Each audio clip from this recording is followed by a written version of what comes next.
हर कोई खुद को भगवान का भक्त कहता है, लेकिन सच्ची भक्ति क्या है ये बहुत कम लोग समझ पाते हैं।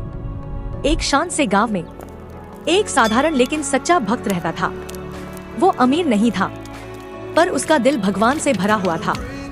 वो ज्यादा मंत्र नहीं जानता था, बस एक ही नाम जानता था, नारायण। वो काम करता रहा, पर भगवान को कभी नहीं भूला। ये सब नारद मुनि देख रहे थे और उनके मन में एक सवाल उठा।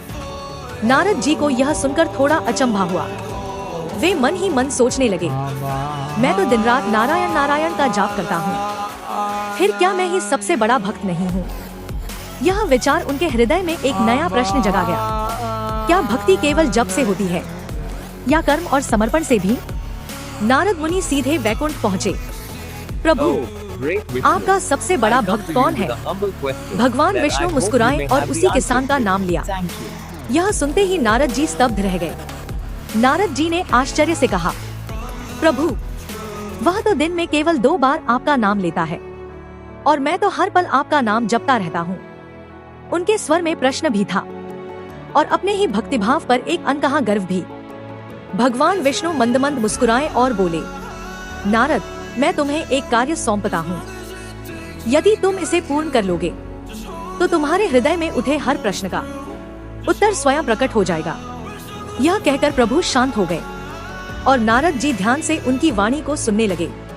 नारद जी कटोरा हाथों में लेकर पूरे ब्रह्मांड की यात्रा पर निकल पड़े। हर कदम पर उनका ध्यान सिर्फ और सिर्फ उस तेल पर था कि कहीं एक बूंद भी न छलक जाए। इस एकाग्रता में उनके होंठ मौन थे। नारायण का जाप अनजाने में ही रुक गया था। यात्रा पूर्ण कर नारद जी भगवान विष्णु के चरणों में लौट आए। प्रभु ने स्नेह से पूछा, नारद, इस यात्रा में तुमने मेरा नाम कितनी बार लिया? नारद जी नतमस्तक हो गए। धीरे से बोले, प्रभु, एक बार भी नहीं। भगवान विष्णु मुस्कुराए और उसी मुस्कान में नारद जी को अपने प्रश्न का उत्तर मिल गया।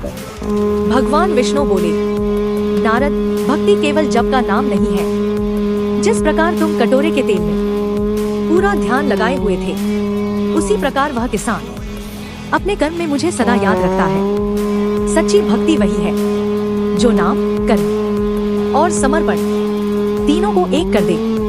यही है सच्चे भक्त की पहचान। वीडियो अच्छी लगी हो तो लाइक करें और हमारे YouTube चैनल मिश्रा जी का अड्डा को सब्सक्राइब करें। धन्यवाद।